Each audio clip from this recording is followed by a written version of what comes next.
where you want it. Bay 12, please. Hello there, Transformers fans, and welcome back to another Bay 12 video review. And today we are reviewing the only Autobots in all of Wave 3 of Legacy, Pinpointer and his Target Master, Peacemaker. Very nice. Well, or Pointblank, but it's Pinpointer. We all know it's Pinpointer. Come on, come on. And yeah, and Peacemaker, which that might be his original name, or it might not be. I forget. Someone throw that in the comments if they remember. I think it is. Pretty sure it was Peacemaker back then too. Maybe. Yeah, maybe. Anyway, here he is, or rather here they are, because there's two here. And we have our second of the first trio of Autobot Target Masters. So one to go. Hopefully we get the last one soon, because we did get Crosshair in Siege along with his Target Master. And that's pretty much it for the box. And here is the new awesome Autobot team. They look really cool together. And here he is next to one of his partners. Like I said, they did crosshairs in Siege. So there we go. There's his Target Master, Battle Master, whatever you want to call it. And as cool as it would be if they redo this figure at some point, I don't really feel like they need to. Yeah, I know the wheels aren't right. He's supposed to have big wheels coming out on the sides.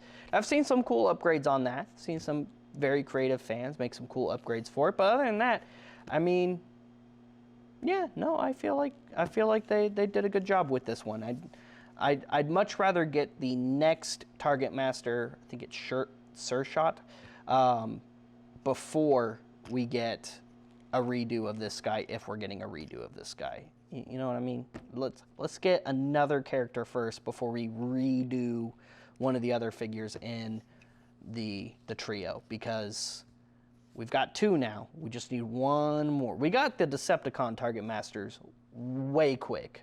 You know, we got all of them in Titan's Return. Of course, they're Headmasters and Target Masters, because they also got their Target Masters or Battle Masters, whatever you want to call them, in Siege and Earthrise. So it's interesting that we got the Decepticon ones so quickly, and then it's been just a slow crawl to get the Autobot ones. Now, I'm not complaining all that much, because my preference in collecting is Decepticons over Autobots anyway.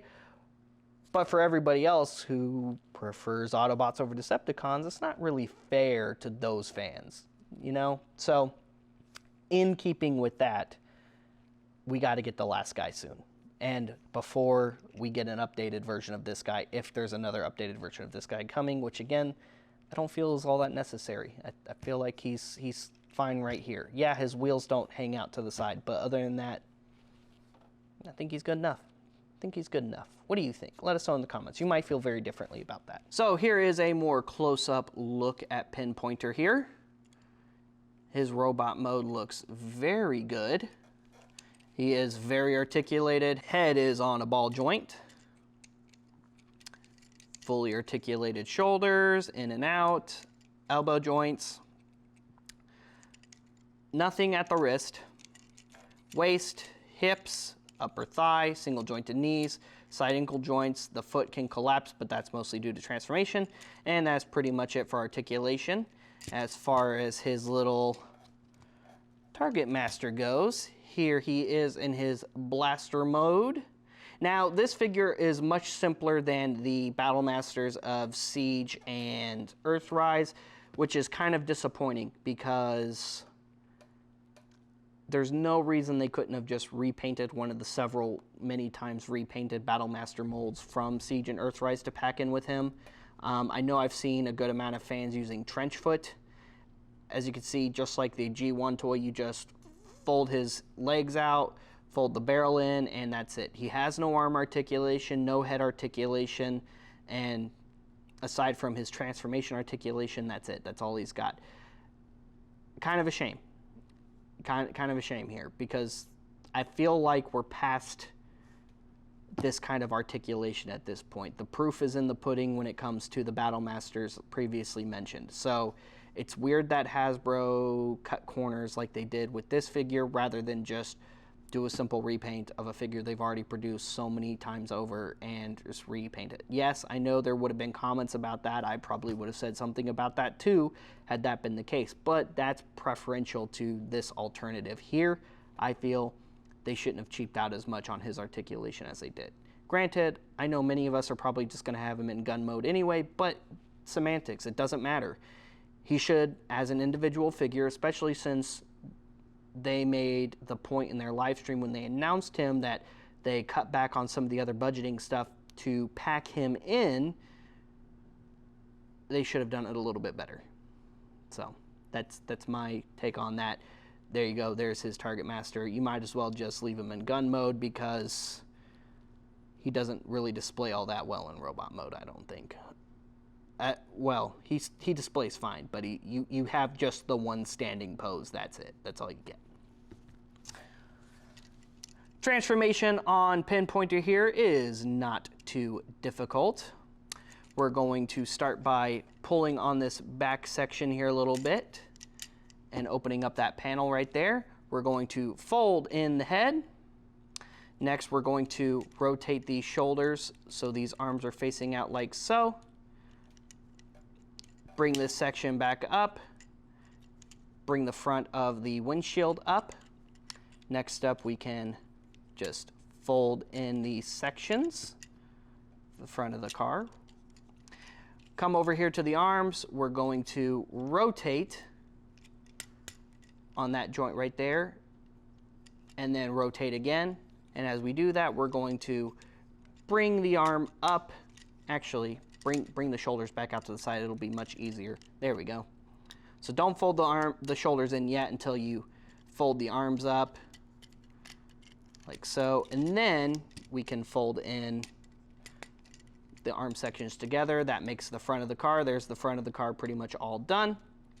You got these little hip panels right here on the bottom. We're going to flip those up and peg those in like so. Next, we're going to rotate the waist around. We're going to fold in the legs.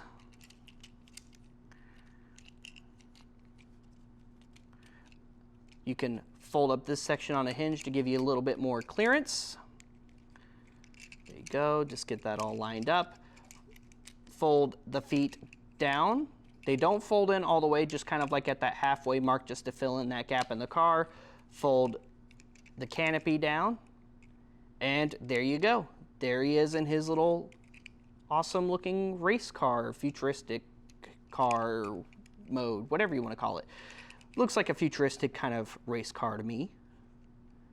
I dig it. I love this alt mode. I think it's very cool.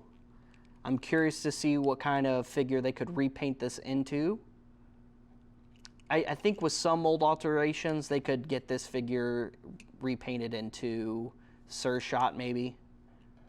But it's going to have to look pretty drastically different, I think. And then, of course, you can just take his little Battle Master here and plug it in right there in between the spoiler. And there you go. Although the barrel just kind of sits under, so you're going to have to aim it up just a little bit so he's not, you know, shooting himself in the back of the windshield there. And for comparison, here he is next to Crosshair in his little vehicle mode. So you can see them side by side. And in vehicle mode, it's where the big wheels need to be shooting out to the side more, I feel. That's really where the big wheels should be part of the overall figure versus in robot mode. And I see why they probably didn't do the big wheels in his robot mode, because then they would have to engineer some interesting hinge or something to kind of get them out of the way so it doesn't really hinder his robot mode articulation, especially right here since this is part of his waist. So it would get in the way of his robot mode arms and their articulation. So I get why they didn't do the big wheels. So enough about the big wheels. The big wheels are cool though. I agree. Big wheels are cool. Should have done the big wheels. Anyway, 2 down and 1 to go, or 4 down and 2 to go, depending on how you look at it, I guess. Here we have Pinpointer and Crosshairs of the Autobot Target Masters. Hopefully we'll have the 3rd or 5th and 6th final members of the original Autobot Target Masters here soon. Of course, I'm not including Cup and Hot Rod in this list, even though, of course, they were technically Target Masters in the American G1 cartoon at one point, but still really cool figures. While I'm a little bit disappointed in Peacemaker here, it's not terrible. It's not terrible. It's still cool. It still serves its purpose. He's a mini-con that transforms into a gun for the big guy, and that's really all he needs to be. So while it would have been nice for him to have the same articulation as him, it's not the end of the world that he doesn't. So it is what it is. Anyway, guys, thank you so much for tuning into today's review of the Transformers Legacy Pinpointer and Peacemaker figure pack. Stay tuned for more Transformers reviews and check out some of our other content here on Bay 12. We do a wide variety of content here on Bay 12. Like and subscribe, follow us on social media, and stay tuned for our live sales that we do here on our YouTube channel around once a month or so. In case you're local or in town, check out our storefront inside the Shops at Willow Bend Mall in Order 66 Multiverse. We'll see you guys later. We'll see you another time. Transform and roll out.